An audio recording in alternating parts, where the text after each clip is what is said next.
자, 네 번째로 넘어가서 임신 관련된 질환, 그리고 그에 따른 간호에 대해서 볼게요. 첫 번째는 임신 오조증입니다. 우리가 너무너무 자주 많이 볼 수 있는 하나의 증상이죠. 자, 경한 구토증이라고 얘기를 할 겁니다. 우리가 입덧이라고 얘기하는 거. 사실 입덧이랑 임신 오조증은 조금 다르죠. 입덧보다 시간이 조금 더 길어지면서 좀 더 병리적인 형태를 띠고 있으면 우리가 임신 오조증이라고 얘기해요. 하지만 입덧과 임신 오조증의 간호 중지는 크게 다르지 않아서 같이 우리가 묶어서 임신 오조증 해서 볼 겁니다. 자, 경한 구토증이에요. 구토 생각해봐요. 구토가 된다. 잘 못 먹어요. 그러면서 수분 전해질 소실되면서 그죠? 음식물 같이 구토되니까 영양 결핍까지 올 수 있죠. 못 먹고 음식물 내보내서 영양 결핍, 그러면서 수분 전해질의 불균형, 이러한 문제들이 올 수 있어요. 자, 임신 초반기에 대부분 나타나고 탈수, 수분 배출되니까 전해질 불균형 마찬가지 영양결핍, 체중 저하까지 초래되게 되고 이러한 증상이 심해질 때 병리적인 영양의 결과로 우리는 임신 오조증이라고 얘기를 할 겁니다. 자, 일반적으로 임신 6에서 12주 사이에 입덧, 심한 경우 일주일 이상 구토증이 계속될 수도 있습니다. 아침에 대부분 많더라. 아침에 있더라. 하지만 사람에 따라 언제든지 나타날 수 있다.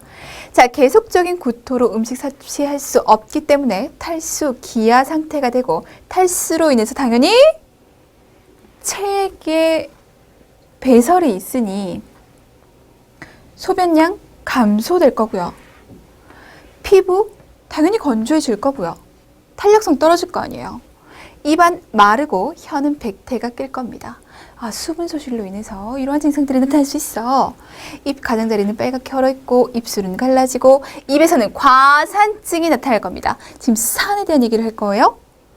치료되지 않으면 저혈압에 따른 혈액량 감소증이 초래될 수 있다. 왜 과산증이 나타날까요? 왜 입에서 과산증이 나타날까요? 자, 못 먹어요. 먹지를 못해요. 영양에 문제가 생기죠. 자, 이런 상황에서 당을 에너지원으로 사용하지를 못할 겁니다. 자, 당을 에너지원으로 사용하지 못한다는 얘기는 당 대신에 다른 무언가를 에너지원으로 사용한다는 건데 뭘 에너지원으로 사용해요? 지방을 에너지원으로 사용하죠. 지방을 에너지원으로 사용했을 때 그 지방의 대사산물 산, 케톤 생각하셔야죠. 아, 이거 우리가 성인 간호학에서 했던 얘기잖아요. 싸가드 공부하셔야 돼요.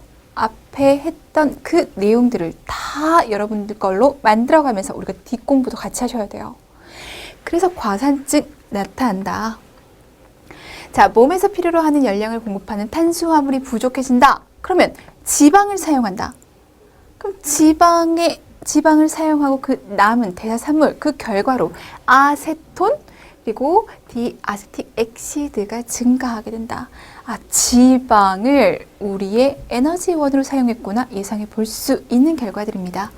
자, 음식과 수분의 결핍으로 변비 있고 맥박은 빠르고 왜 맥박 빨라져요? 체액 손실이 있었죠. 그러면 혈류량 감소됐을 거고 그에 따른 보상작용으로 맥박 빨라집니다. 불규칙하게 되고 심한 탈수에 빠지게 되면 열 올라가죠. 체온 상승 나타납니다. 수분 부족으로 혈압 떨어질 거예요. 혈류량 감소. 간 장애로 황달이 나타나고 혈류량이 감소됐다고? 그럼 간으로 가는 혈류량이 감소됐네? 그러면 간의 기능이 떨어질 거 아니야? 간의 기능이 떨어지면 어떻게 돼? 나타날 수 있어. 비타민 결핍이 일반적으로 있어요. 먹지를 못합니다. 심한 경우 비타민 B1 결핍이 있고 때때로 말초신경장애로 다발성 심장염이 나타날 수 있어요. 자, 탈수, 전해질 불균형, 영양 실조를 치료하지 않으면 혼수 상태가 될 수 있고 사망까지 할 수 있습니다. 그러니 간호중재가 필요하겠죠.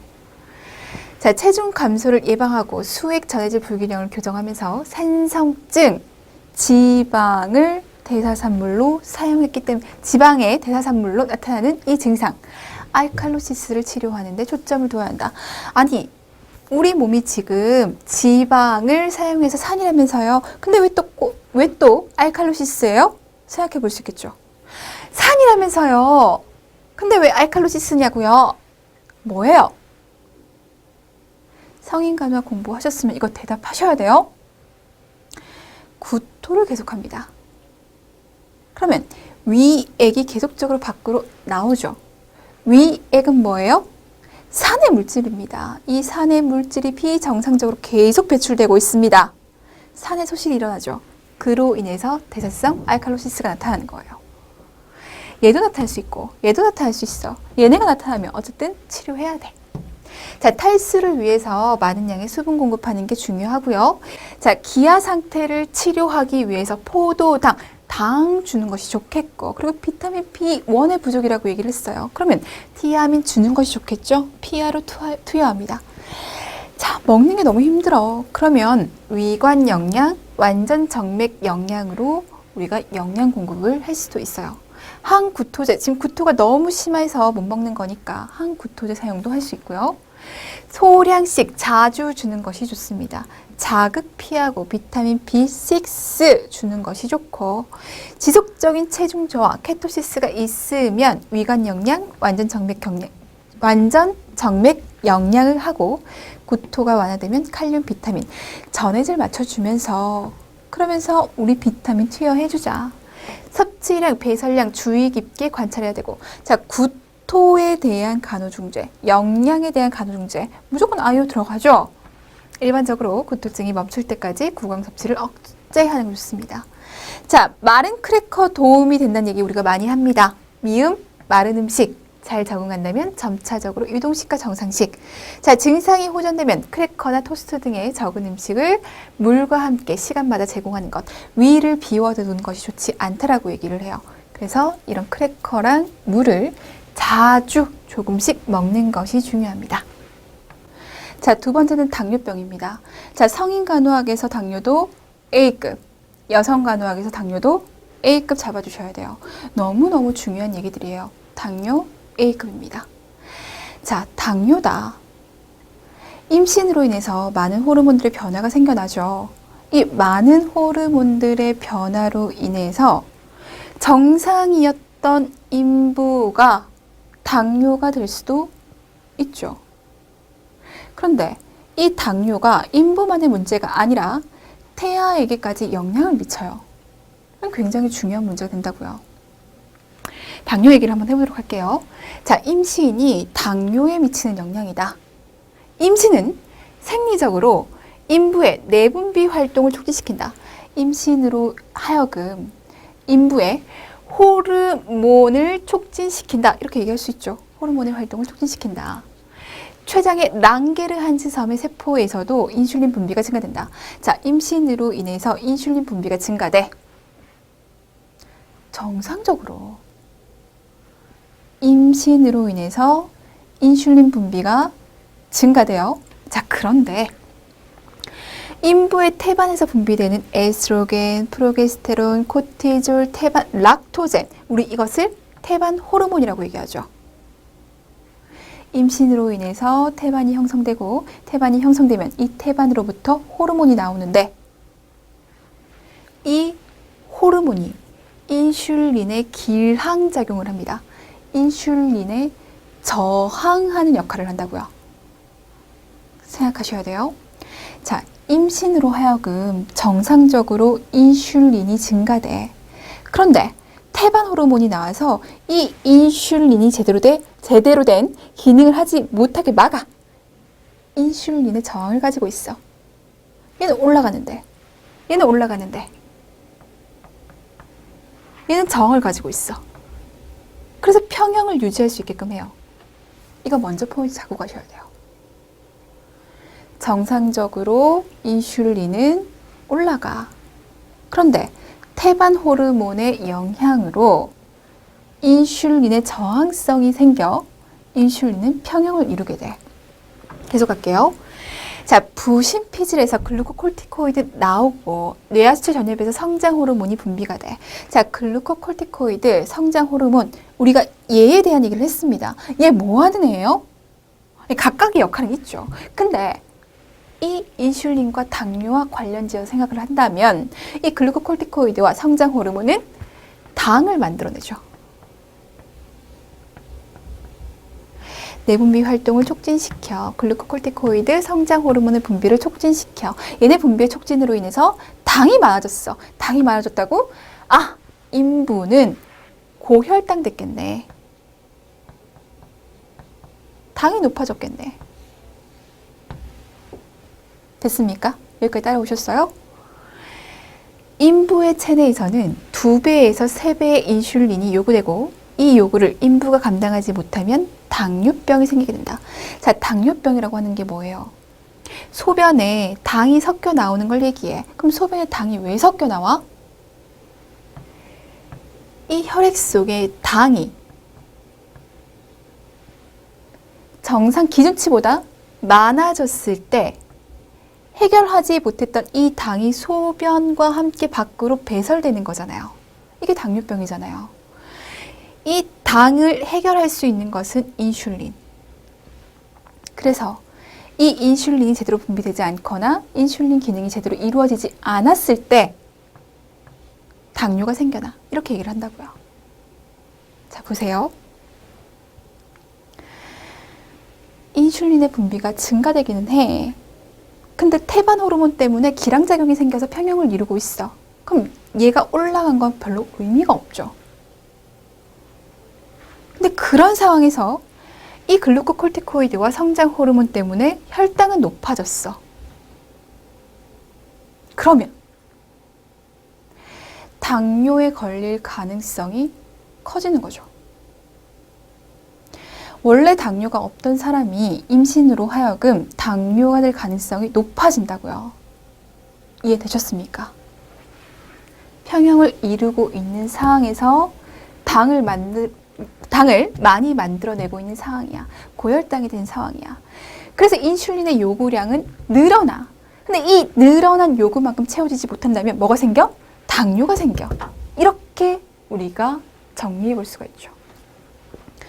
자, 태반 만출 후 태반 락토젠, 에스트로겐, 프로게스테론, 태반 인슐린 분해 효소 등의 급격한 감소와 자, 태반이 만출됐습니다. 그럼 태반 호르몬이 당연히 감소될 거예요.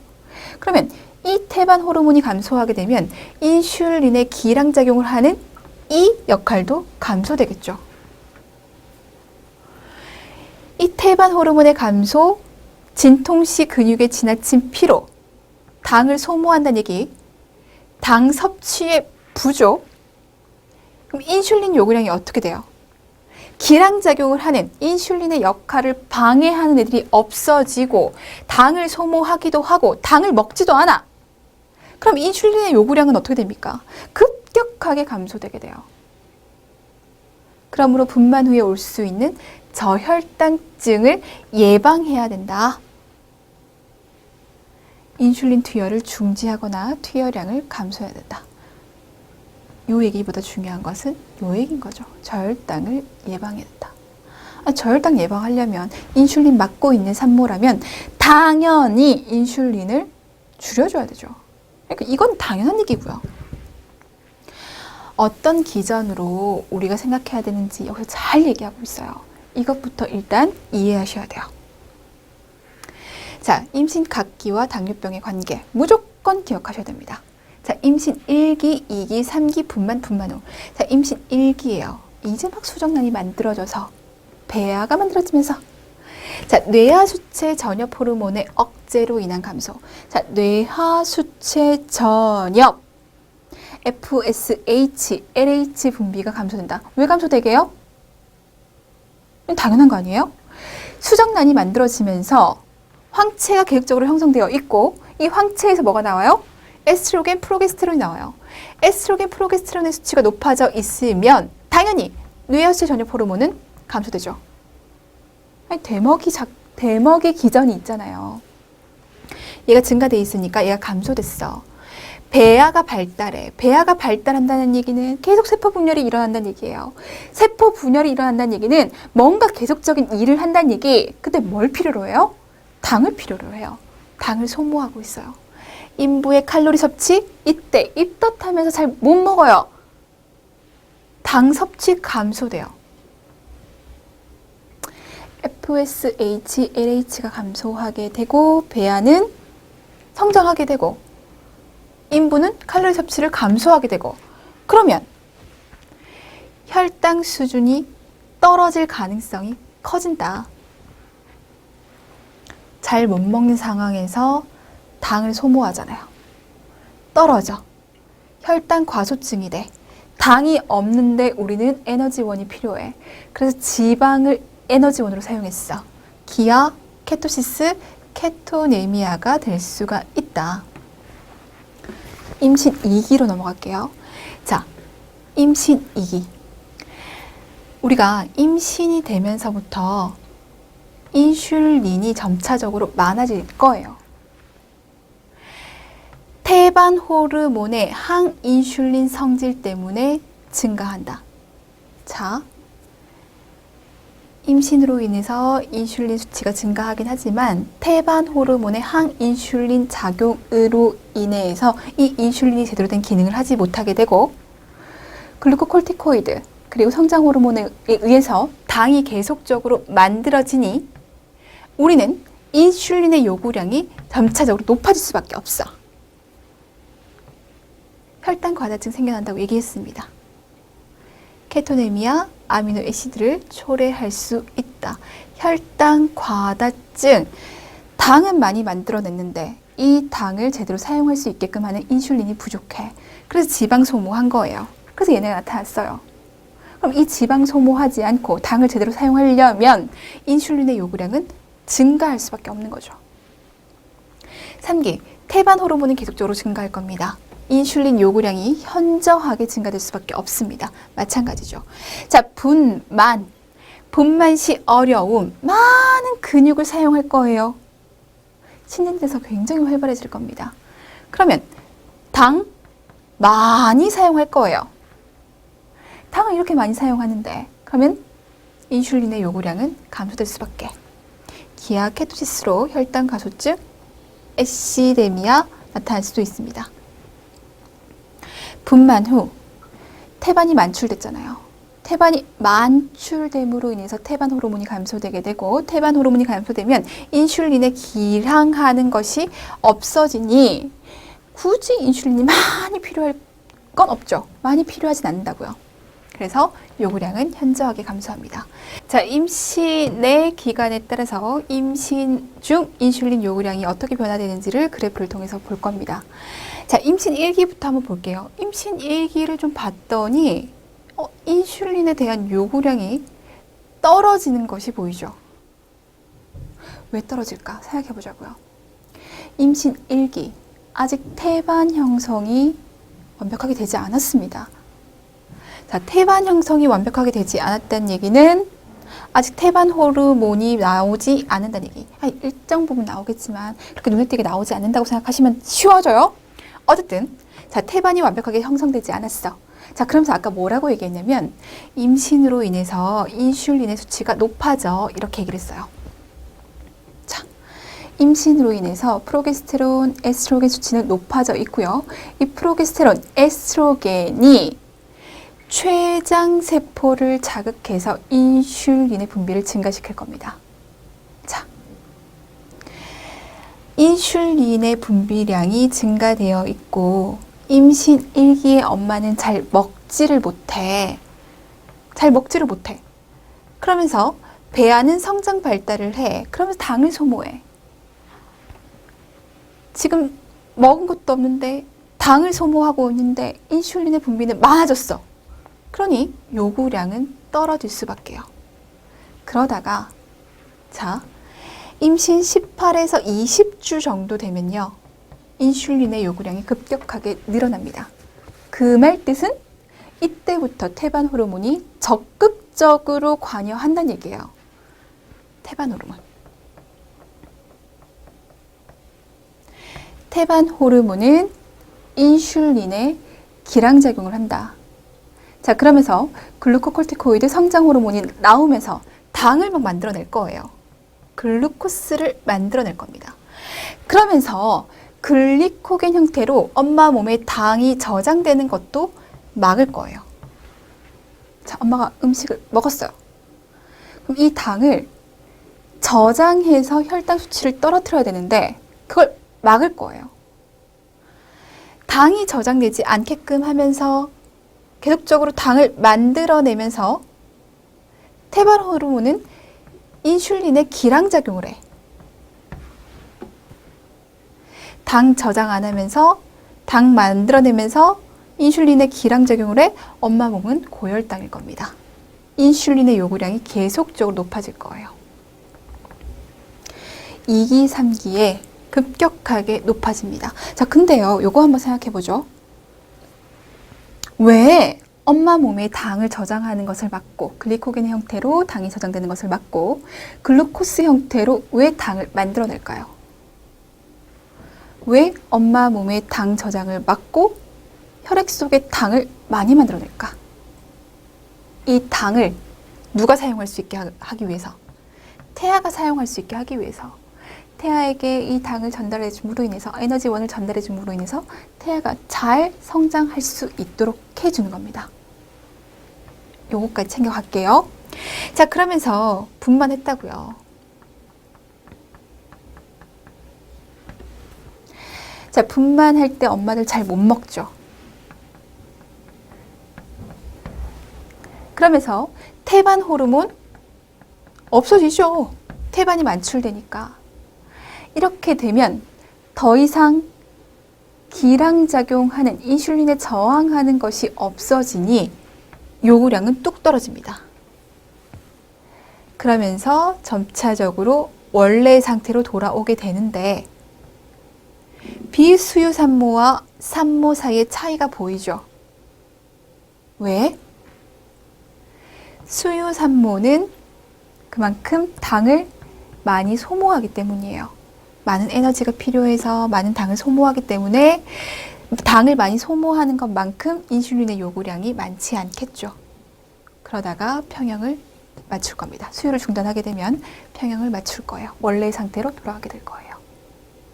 요걸 이해하셔야 돼요. 기억하셔야 됩니다. 1기, 2기, 3기, 그리고 분만하고, 분만 시, 그리고 분만하고 어떻게 인슐린의 요구량이 변화가 있는지 꼭 기억하셔야 됩니다. 자, 당뇨병이 인부에 미치는 영향, 우리가 알고 있는 그 당뇨병, 감염. 자, 감염의 가능성이 높아진다는 거 우리 알고 있고요. 임신성 고혈압 발생이 정상 인부보다 4배 이상 높아지면서 자, 양수과다증이 생겨요.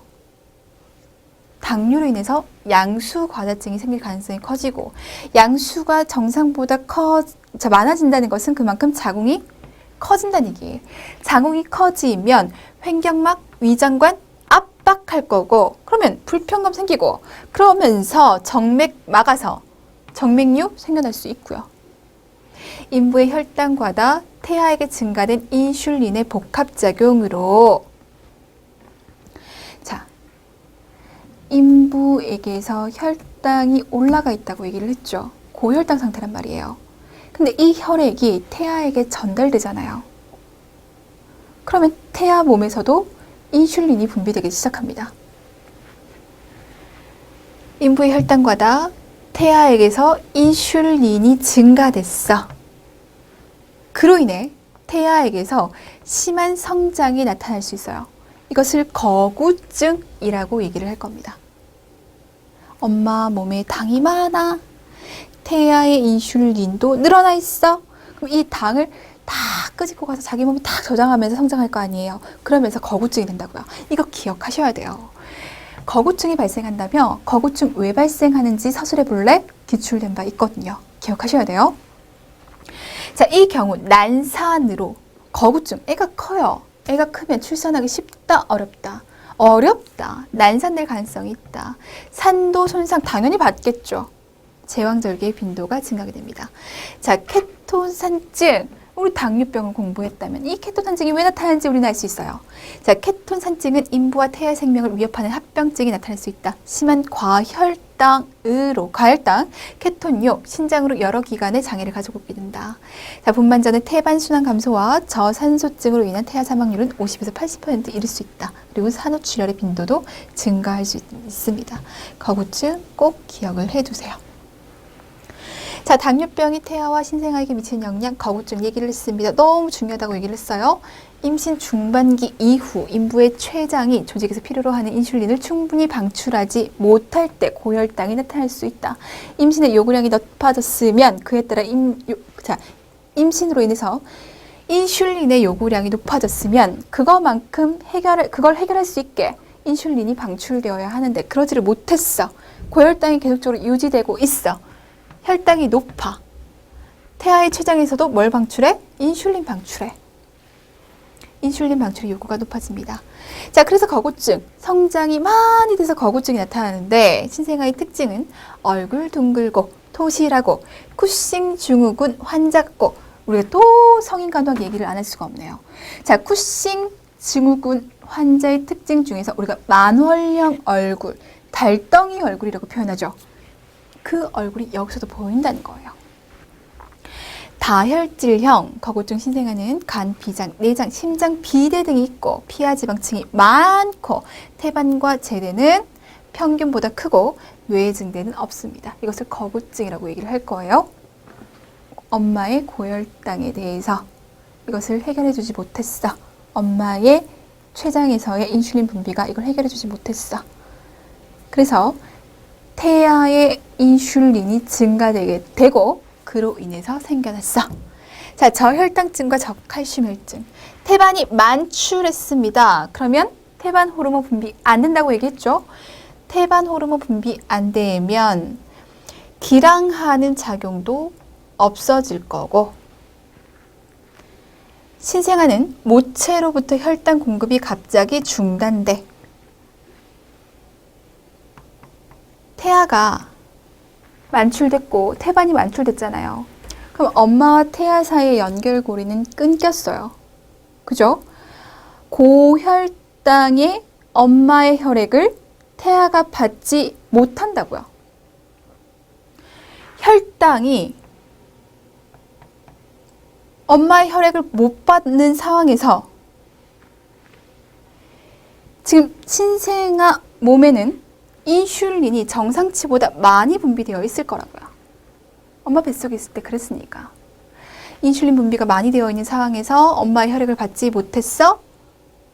그러면 얘 균형 깨졌잖아. 그럼 뭐가 발생해? 저혈당 발생해요.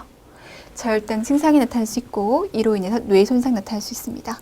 자, 저칼슘 혈증은 당뇨병 인부의 태아에서 자주 발견되고 인부의 혈관계 변화로 저산소증이 돼서 조산되기 쉽고 태아 성장 지연이 오고 간의 대사가 미숙함으로 고빌리루빈 혈증도 올 수 있어요. 왜 나타나는지 그 기전들을 좀 이해하시면 됩니다. 자, 호흡곤란증. 태아의 혈청 내 인슐린 농도가 높기 때문에 계면 활성제의 합성이 지연됩니다. 기억하셔야 돼요. 얘 역시 기출입니다. 인슐린 농도가 높았어. 계면 활성제 합성 지연됐어. 얘로 인해서 폐성숙이 잘 안 됐다는 얘기죠. 폐성숙이 잘 되지 못해서 호흡곤란 나타나. 선천성 기형, 임신 전, 임신 초기에 혈당 조절이 잘 안 된 것과 연관지어서 설명할 수 있다. 자, 여기까지가 너무 중요한 얘기였고요. 여기서부터는 좀 가볍게 가셔도 됩니다. 자, 갑상샘 기능장애, 갑상샘 기능 항진증, 적절한 치료가 되지 않을 경우 자연유산, 조산, 임신성 고혈압, 산후출혈과 같은 합병증이 발생할 수 있다. 갑상샘 기능 항진증의 증상 모르시나요? 그러면 성인간호학 다시 공부하셔야죠. 증상은 이러하다. 기능 저하증, 갑상샘 호르몬 부족으로 각 조직에서 산소 소모율이 감소된다. 대사율이 감소되기 때문에 당연히 산소 소모율 감소될 겁니다. 느려지고 성격이 현저하게 변화되고 자연유산, 태반 조기박리, 사산, 체중 저하 등이 올 수도 있습니다. 자, 심장질환. 임신이 심장질환에 미치는 영향. 자, 임신에 따른 혈액량과 심박출량의 생리적 변화 양상을 보면 임신 8주부터 약간 증가하기 시작해서 20주부터는 빠르게 증가하게 되고 28에서 32주는 최고도에 달하게 된다. 심박출량이 이렇게 증가됨에도 불구하고 혈압은 오히려 20주 이후 떨어진다고 얘기했어요. 왜 그런지에 대해서도 우리 이미 앞에서 얘기를 했습니다. 기억을 계속 하시면서 공부하셔야 돼요. 자, 임신 초반기에 심박출량이 증가하는 것은 혈압과 혈관의 저항이 감소하기 때문이다. 심장질환이 임신에 미치는 영향.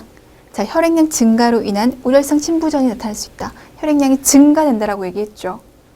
그래서 신부전, 우렬성 신부전이 나타날 수 있고 태반을 통한 순환이 적어지게 되면 저체중아, 조산화 위험이 증가될 수 있고 그 밖에 합병증이 나타날 수 있습니다. 자, 심장질환을 분류합니다. 클래스 1부터 4까지 가볍게 봐주시면 되겠습니다. 자, 간호중재, 산전간호, 스트레스, 휴식, 활동. 지금 심혈관계에 문제가 생겼어요. 그럼 우리 조직에 산소를 공급하는 거 이런 거 다 연관이 되는 거잖아요. 우렬성 신부전이 있을 때 활동량을 늘린다? 말도 안 되죠. 스트레스 줄이고 충분하게 휴식 취해주고 측 Y 자세가 바람직하고 순환을 증진시키다라고 얘기했습니다. 영양, 염분이 많이 포함된 음식은 피하도록 하자. 왜? 순환 혈액량이 늘어날 수밖에 없어서 그로 인해서 더욱더 문제가 생겨날 수 있으니까. 자, 강심제를 임신이 되기 전에 처방받은 경우 임신 중에도 계속 복용할 수 있도록 하고, 자, 감염을 예방해야겠습니다. 심장의 부담이 커질수록 심계항진이 올 수 있고 감염으로 인한 심장 손상이 원인이 되기도 하고. 자, 분만시 간호. 분만시 가장 중요한 것은 불편감과 불안을 덜어주는 것. 분만시 산부가 복압을 주지 않도록 미담부 마취, 경막에 마취를 하고 분만 이기를 단축하고 복압을 줄이기 위해 회음절개와 저위감자를 분만하기도 합니다. 심박출량이 굉장히 증가되어 있는 상황에서 분만시 힘을 딱 준단 말이에요. 그러면 혈관마다 압박이 가해지면서 어떻게 될지를 생각해봐요. 이해하실 수 있으실 겁니다. 자, 분만 후 간호, 산모의 가장 위험한 고비는 분만 직후 24시간 동안 수분 대사가 정상으로 환원해야 하므로 심박출량이 급격하게 증가하게 되고 분만하는 순간의 복압 상실로 정맥의 압박이 없어지면서 내장 혈관의 우렬 그리고 심장의 혈액 유입량이 증가하게 된다. 아니, 그냥 쉽게 생각해 보자고요. 혈액이 있어. 근데 이 혈액이 지금까지는 태아까지 순환을 했어요. 근데 이제 분만을 했단 말이에요. 태아로 갈 혈액량 없어져도 된다. 이쪽으로 가지 않는다고요. 그럼 그 혈액량이 다 산모 몸에 딱 있을 텐데 당연히 부담이 되겠죠. 심맥관계가 완전히 회복될 때까지 활동 제한 계속하고 충분한 휴식, 적절한 식이, 그리고 진정제, 진통제 주고 긴장, 스트레스 감소시키고 변비되지 않도록 완화제 줄 수 있어야 된다. 압력 완화입니다. 자, 철분 결핍성 빈혈, 임신이 철분 결핍성 빈혈에 미치는 영향. 그리고 가성빈혈 얘기를 했죠. 임신 시 생리적 변화로 전체적인 혈장은 늘지만 적혈구 헤모글로빈은 그만큼 늘지 않아. 상대적으로 늘긴 하는데 상대적으로 그만큼 늘진 않아. 그래서 가성빈혈 나타난다고 얘기를 했어요. 혈색소 농도도 떨어지게 되고 임신 중에는 태아의 철분 요구량이 급격하게 증가하게 되고 철분의 요구량이 늘어나게 되면 저장된 철분의 소모는 더욱더 심해지고 그래서 뭐로 간다? 빈혈로 간다. 자, 태아에게 철분 공급량이 충분해야 되는 이유. 임신 중반기 이유는 철분이 태아의 간에 저장되기 때문이다. 그래서 얘가 나중에 태어났잖아요. 그럼 6개월 동안 태어나고 6개월 동안 이때 받은 철분으로 이때 저장된 철분으로 살아간다고요. 그러니까 충분해야죠. 이때 잘 저장해서 태어나고 나서 계속적으로 철분 결핍 없이 살아갈 수 있게 하기 위해서. 자, 철분 결핍 빈혈이 임신에 미치는 영향, 피로감, 운동력, 능력 저하, 이 당연한 얘기죠. 헤모글로빈이랑 관계 있으니까 임신 자체의 증상과 구별하기 힘들다. 감염 빈도 증가하게 되고 산후출혈의 위험이 있고 만성 빈혈이라고 하면 산소 공급 부족해져 있을 테니 문제 나타날 거예요. 자, 간호중재, 철분이 부족할 수 있으니까 우리 철분을 충분히 주는 것이 좋겠어? 라고 하면서 들어가면 돼요. 식품으로 철분을 주자. 어떤 식품에 철분이 많아? 이 정도는 기본적으로 알고 계셔야겠고요. 자, 비타민C, 철분 흡수율을 높여주죠. 그러니까 비타민C랑 같이 먹어주는 게 좋아요. 뭐가? 자, 우유 속의 인, 차 등은 철분 흡수를 방해해요. 그러면 좀 제한해 주는 것이 좋겠어요. 제산제, 철분 흡수를 차단합니다. 그러니까 안 먹어야죠. 안 먹는 게 좋겠죠. 자, 인부는 태아와 자신을 위해서 3에서 5mg의 철분을 요구하고 임신 후반기 5개월 동안에는 3에서 7mg의 철분 섭취한다. 태아에게 많은 철분이 갈 수 있도록, 충분한 철분이 갈 수 있도록, 그래서 태아가 충분히 이 철분을 저장할 수 있도록 해줄 수 있어야 돼요. 환경을 만들어 주셔야 돼요. 철분 제제는 위장의 부담 줄이기 위해서 식후에 복용하는 것이 좋고, 변비 생겨날 가능성이 크죠. 그러니까 섬유질 섭취, 물 섭취 늘려주고, 이가 대변의 색깔을 결정하죠. 검게 만들 거예요. 미리 알려주는 것이 좋겠습니다. 자, 엽산 결핍성 빈혈, 임신 중 거대 아구성 빈혈을 유발할 수 있다는 것. 증상, 간호. 자, 엽산 부족한 거니까 엽산 주는 거 좋죠. 예방을 위해서 산전 비타민, 무기질을 공급할 때 엽산도 함께 제공하는 것이 좋습니다.